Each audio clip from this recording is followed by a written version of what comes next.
My name's Savannah Whitmore and this is my family betrayal and revenge story. You know how people say what you don't know won't hurt you? Well, they lied. What I didn't know, what my family hid, nearly destroyed me. And when I finally found out, I didn't just want the truth, I wanted revenge. Before we dive in, don't forget to hit that like button, subscribe, and turn on notifications, because what you're about to hear isn't just a story, it's a chilling unraveling of family, lies, and the price of finding the truth. Ready? Let's begin. The day of my grandfather's funeral was hotter than it should have been for October in Franklin, Tennessee. The air hung heavy with the scent of gardenias and fried food from the church basement. And folks offered the same tired condolences on repeat. He was a great man, God rest his soul. The town won't be the same without Pastor Whitmore. I smiled. Nodded. Pretended the man in that casket was the same one who used to teach me how to skip rocks and say grace like I meant it, but something about that day felt off. Like grief was only part of what we were burying. That night, while the house buzzed with casserole dishes and whispered gossip, my mama pulled me aside in the kitchen. Her eyes were swollen but dry. She held something in her hands wrapped in a faded dish towel. I found this out in your granddaddy's workshop, she said, placing it gently on the counter like it might explode. It had your name taped on the bottom. I unwrapped it slowly. It was an old tin box, rusted around the hinges, with chipped green paint and a warped lid. Looked like it hadn't been touched in years. My name was indeed taped underneath, scribbled in Granddaddy's handwriting. Inside, beneath yellowed tissue paper and a faint smell of motor oil, were letters, dozens of them. Each one addressed to a woman named Ruth, each envelope dated between 1996 and 1999, and each opened already, as if someone else had read them long before I had. I unfolded the first one. The handwriting was shaky but unmistakably my grandfather's. Dear Ruth, I know you don't want to hear from me again. I wouldn't blame you if you burned this without reading. But I'm asking, begging, you to understand. We did what we thought was best for her. I stared at the page. The next letter was more frantic. We kept her safe. We gave her a good life. But I hear you're trying to go to the courts again. Please stop. You'll only make things worse, for everyone. I felt my stomach twist. I pulled out another letter, then another. All of them spoke about a child, a baby girl. The language was vague, careful, but there was one phrase that hit like a slap: you have to let her go. Savannah's not yours anymore. I dropped the paper. My fingers tingled. My throat went dry. Not yours anymore. The air in the kitchen turned cold, like I'd stepped into a different house. I looked up at Mama. She wasn't crying anymore. Just staring at me like she was waiting to see how much I could take. Mama, I whispered. Who's Ruth? Her silence was louder than any scream. I didn't sleep that night. I stayed up at the kitchen table, the tin box in front of me, the letters spread out like a crime scene. The air was thick with that metallic paper smell, mixed with old cedar from the house and a creeping dread I couldn't shake. Each letter peeled back another layer of a life I thought I knew. But the voice behind them, my grandfather's, sounded less like the gentle pastor I'd grown up loving, and more like a man trying to cover his tracks. The earliest letter was dated August 12, 1996, barely a month after I was born. Ruth, she's safe. We've placed her with people who can give her stability. We all know you weren't in a place to raise a child, not after what happened with Michael. Michael, the name meant nothing to me, yet, by the fourth letter, dated nearly 6 months later, the tone had shifted. You need to stop showing up at the church. You're scaring Diane. If you keep pushing this, we'll have no choice but to file a restraining order. Let it go, Ruth. She's not your child anymore. I sat back in my chair. My eyes were raw, my skin prickled with goosebumps. If these letters were real, and they sure as hell looked it, then Ruth wasn't just some woman with a broken heart, she was my mother. One letter, tucked at the bottom of the stack, was different. It was crumpled, as if someone had started to throw it away. It wasn't from my grandfather, it was to him, from Ruth. You can dress it up as charity, call it rescue, claim the Lord's will if that helps you sleep. But we both know what you did. You took my baby. You used your title, your connections, your money to erase me. You convinced the whole town I was crazy, but she's mine. And one day, she'll know. I read it 3 times before the tears came. Everything I thought was solid, my name, my birthday, my family, was shaking beneath me, crumbling into something unrecognizable. It wasn't just betrayal. It was theft. I felt stolen. I confronted Mama the next morning, letters in hand. Is it true? I asked. Did y'all take me from her? She didn't answer at first. She just pulled out a chair and sat down across from me, eyes heavy like she hadn't slept either. Your granddaddy did what he thought was best, she said softly. Ruth was unstable. Dangerous. I slammed a letter down in front of her. She doesn't sound unstable. She sounds like a mother who never got a chance. Mama winced. But she didn't deny it, didn't even try, and just like that, everything I knew about the Whitmore name, the family I thought I belonged to, shattered like stained glass in a storm. I wasn't just grieving my grandfather anymore, I was grieving my whole identity. I thought the letters would be the worst of it, but nothing prepares you for looking at a birth certificate and realizing it doesn't belong to the person you've been your whole life. After confronting Mama and getting little more than silence and shaking hands, I knew I had to go digging on my own. I took the next day off work, drove into Nashville, and marched into the Vital Records office with trembling fingers and a pit in my stomach. I told the clerk I needed a copy of my birth certificate. She asked for my ID. I handed it over. She typed. Paused. Typed again. Then frowned. Can you wait a moment? She disappeared into the back. I sat in the stiff plastic chair, staring at the tiled floor, heart pounding. When she returned, she had 2 folders. 2 birth certificates. She placed them on the counter. One had the name Savannah Whitmore, the one I'd always believed was mine. The other, Grace Chamberlain, born July 4, 1996. Mother, Ruth Elaine Chamberlain. No father listed. I stared at it, not blinking. Where did this come from? The clerk leaned in a little, her voice low. It was sealed. Marked as amended in 97. That's not common. Usually happens in complicated adoptions or witness protection cases. I gave her a weak nod, took copies of both, and walked out into the sunlight feeling like I was standing on someone else's legs. Back home, I dug deeper. Old court dockets. Adoption rulings. Property deeds. Hospital logs. I found a nurse's name, Carla Witherspoon, on the birth record for Grace Chamberlain. By some miracle, she still lived in Murfreesboro. I called her. She remembered it all. Oh honey, she said after I explained who I was. I always wondered what happened to that baby. Your mama. Ruth, she fought hard. But she didn't stand a chance against your grandfather. I was quiet. They told the courts she was unstable. Threat to herself and the child. But she just seemed young. Overwhelmed. Not dangerous. She wanted you. I remember her crying, holding you so tight before they made her give you up. Her voice cracked. They had money. Influence. Your granddaddy was a big man around here. Ruth had no one. I hung up, numb. I stared at both birth certificates again. Savannah Whitmore was a lie, a name painted over the truth, but Grace Chamberlain? That name felt like something buried under dust, finally unearthed and breathing again. I whispered it out loud to myself. Grace. It felt like a stranger's name. And yet, somehow, it fit. My whole life, people told me how lucky I was to be a Whitmore. Now I knew the truth. I wasn't lucky. I was stolen. I used to think my granddaddy's voice was the sound of truth. Sunday mornings, his words echoed through the white walls of Gracewood Baptist like gospel carved in stone. People clung to his sermons like they were lifelines.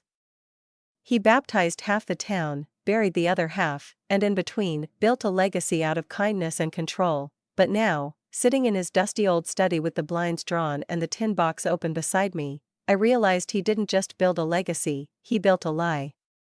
One I was born into. In the bottom drawer of his old filing cabinet, tucked behind faded sermon notes and church correspondence, I found a folder labeled Chamberlain. Not even subtle.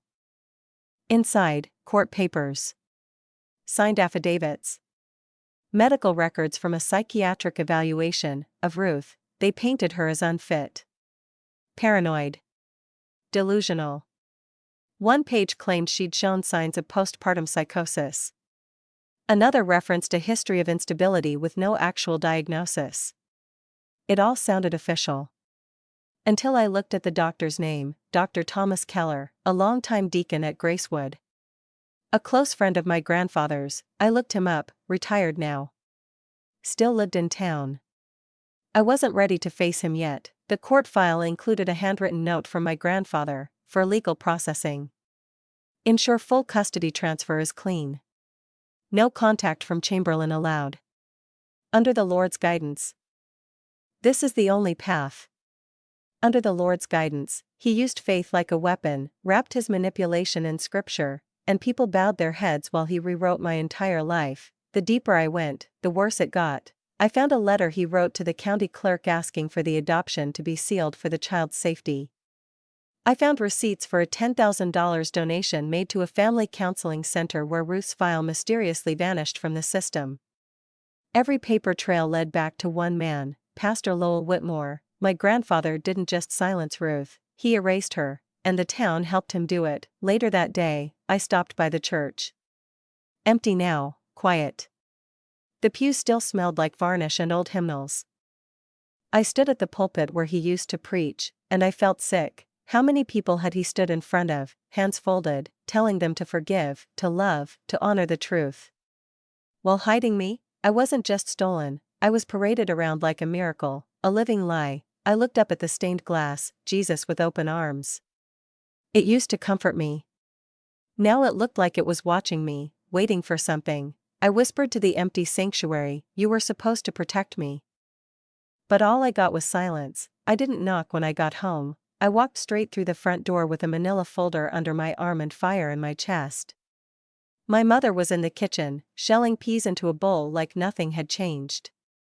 Like the walls of my life hadn't just caved in, she looked up, gave me a tired smile. "You hungry?" I dropped the folder on the table between us. It landed with a dull slap that made her flinch. "No," I said. "I'm not hungry. But you're going to explain this." She stared at the folder for a long second before reaching for it with trembling fingers. Her lips parted as she skimmed the documents, Ruth's hospital records, the forged adoption order. My original birth certificate. She didn't ask where I got them. She didn't pretend not to know. She just sat down, folded her hands over the table, and whispered, "I begged him not to lie to you forever." My heart pounded. "But you did it anyway." She nodded slowly. "He said it was the only way to keep you safe." That Ruth. That she was unstable. That she'd come back if we gave her hope. I felt my stomach twist. "You let him erase her. You let him erase me." That's when Daddy walked in, keys jangling in his hand, oblivious. "Hey, honey. Something smells good." He stopped cold when he saw the folder. And me, his eyes narrowed. "Where'd you get that?" "Does it matter?" I snapped. "It's the truth, isn't it?" He moved toward me. "Now listen. It's not what you think." "No?" I opened the folder, pulled out the letter signed by Pastor Whitmore himself. "Because this right here? This says you knew from day one. You knew I was stolen. You let everyone call me blessed while the woman who gave birth to me was branded crazy and buried by your father's lies." He looked at Mama. She looked down. "You were a baby," he said. "You needed a home. We gave you that. We loved you."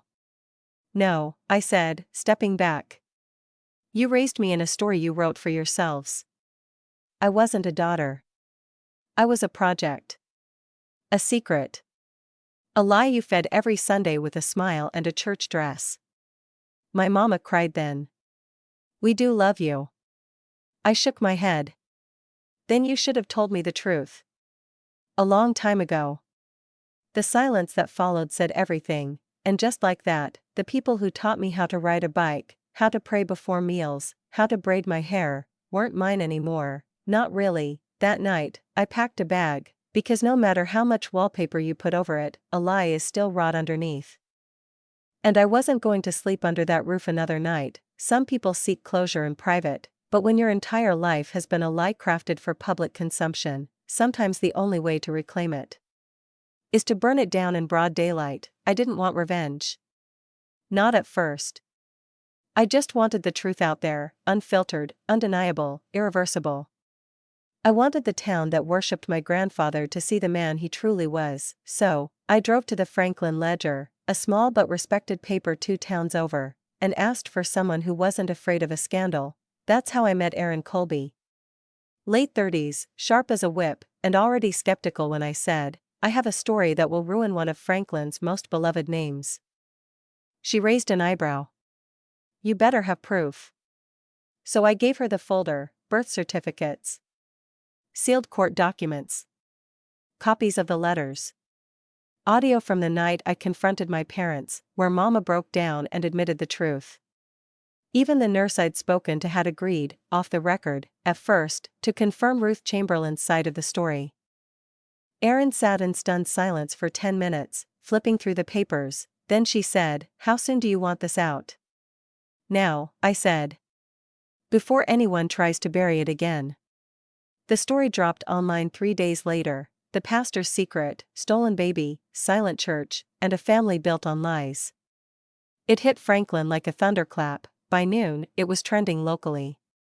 By sundown, it had spread across state lines. People who'd once knelt in front of my grandfather's pulpit now flooded the comment sections with disbelief, anger, and grief. Church members called it slander. Others shared their own buried suspicions. A few even admitted they'd always thought my mother, Diane, was too polished to be honest.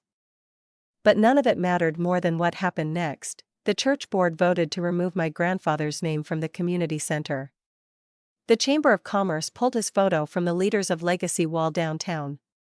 His sermons were quietly removed from the church's website. It was like watching an idol crumble in real time. "Mama called that night. You humiliated us," she said through tears.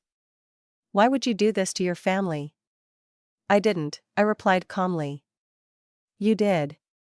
You just never expected anyone to listen to me." Then I hung up. I drove past Gracewood Baptist the next morning. The marquee out front usually had some Bible verse on it. But someone had taken the letters down. Left it blank. For the first time in my life, that church had nothing to say. Good, let the silence speak, because for 27 years, I lived inside a lie. Now, I was telling the world exactly how it was built, and who it crushed in the process. At first, it felt like justice. People whispered my name in grocery aisles, avoided my eyes in parking lots, and scrolled their phones furiously when I walked into the coffee shop. The Whitmores, once Franklin's crown jewel, were now the town's quiet scandal, and I was the girl who lit the match. But it didn't take long for the lines to form. Some folks sent anonymous flowers to the motel I was staying in. Notes folded into petals that said things like, "You were brave," or "We always wondered about your granddaddy." Others weren't so quiet. "Don't you think you've punished them enough?" One woman hissed at me in the pharmacy line. "Your parents raised you. That has to count for something." I didn't respond. I wanted to. I wanted to scream, "They raised me on lies."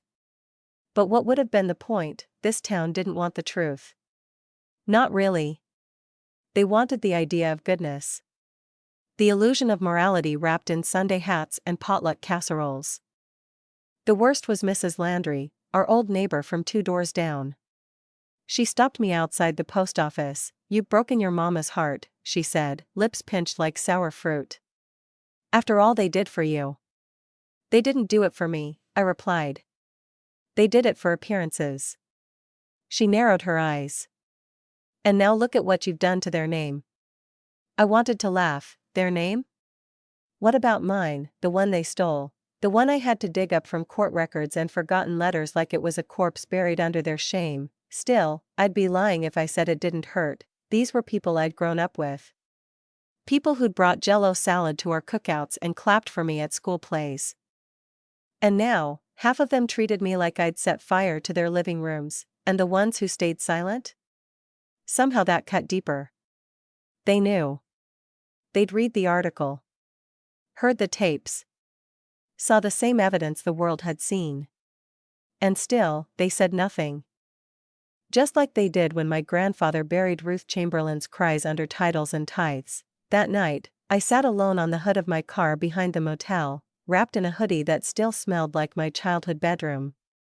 I scrolled through old photos, me on my first bike, me at prom, me smiling with people I now realized had only ever known half of me. I wasn't mourning the past anymore, I was mourning the people who refused to let it go. Franklin had always worn its charm like armor, turns out, under the sweet tea and southern hospitality.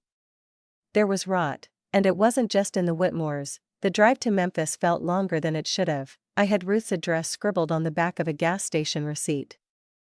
My GPS chirping directions every few miles, but it was the ache in my chest that kept time.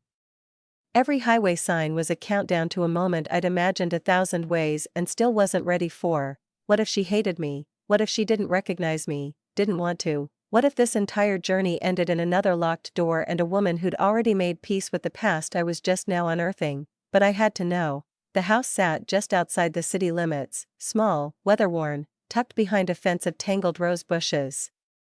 It didn't look like much. But neither had the tin box that shattered everything. I parked on the curb and stared at the front porch for what felt like hours before finally walking up the steps. My knuckles hovered midair for a long second, then I knocked. The door opened halfway. She looked older than I expected, gray streaks in her thick black hair, tired eyes, soft lines around her mouth. But there was something familiar in her face. A shape I'd seen in the mirror and never knew where it came from. Ruth? I asked, voice barely a whisper. She blinked at me. Then she whispered back, Grace? Just hearing my real name fall from her lips made my knees go weak. She let me in without another word. We sat across from each other at a small round kitchen table with chipped paint and a humming refrigerator in the background. The silence was thick, but not uncomfortable, just fragile. I didn't know if you'd come, she finally said. I didn't know if you'd still want me, I answered, eyes stinging. I always did, she said, instantly. They made sure I couldn't. Her voice cracked, and something in me broke open. I reached across the table, and she took my hand like she'd been waiting a lifetime. We didn't cry, not right away.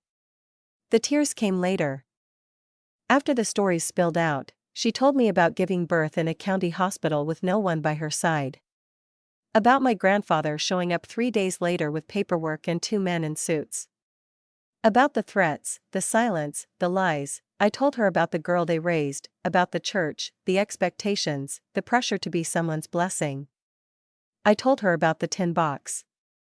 About the name they gave me and the one I had to reclaim myself. You look like him, she said softly, eyes shining. Who? Your father. Michael. He wasn't a monster like they said. He was just sick. And scared. But he loved you, too. I know he did. I held on to those words like breath in deep water. We talked until night fell. Then, before I left, she reached into a drawer and pulled out a small photo of a baby wrapped in a pink blanket. You were mine first, she said, and finally, I believed it. The day I changed my name back, the sky over Franklin was gray, low clouds hanging like a curtain over everything I was leaving behind. At the county clerk's office, I filled out the paperwork with steady hands. First name, Grace. Last name, Chamberlain. The name felt like soft thunder in my chest, quiet but powerful. Mine. The clerk stamped the form and slid it back to me. You'll get the official certificate in a few weeks, she said. Congratulations. I whispered, thank you, but what I meant was, for seeing me. I packed what little I wanted to keep. Not much. A few clothes, old journals, my car keys, and the tin box, the one that started it all. Everything else, I left behind in the Whitmore house, the photographs, the polished furniture, the memories I now knew were built on borrowed breath. Mama called once more.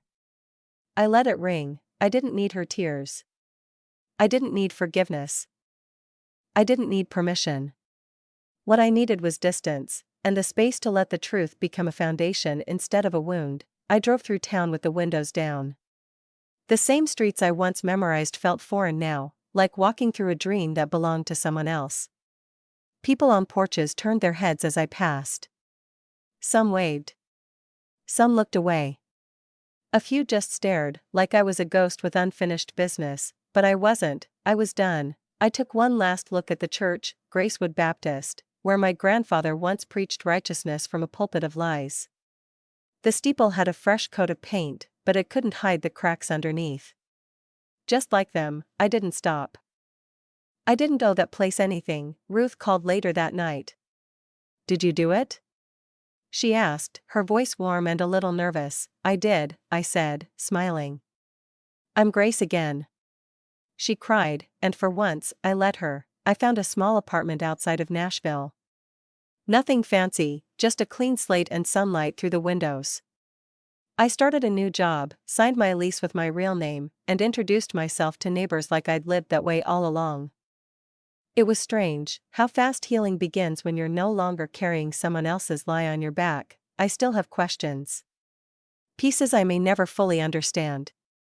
But now, I don't need all the answers to live freely, I just need the truth. And that truth is this: I was never Savannah Whitmore. She was the role I played in someone else's script. My name is Grace Chamberlain. I was stolen, yes, but I was also found, and now, I am mine. If Grace's story moved you, don't forget to like, subscribe, and comment below in the comments section. Your voice matters, and every truth deserves to be told.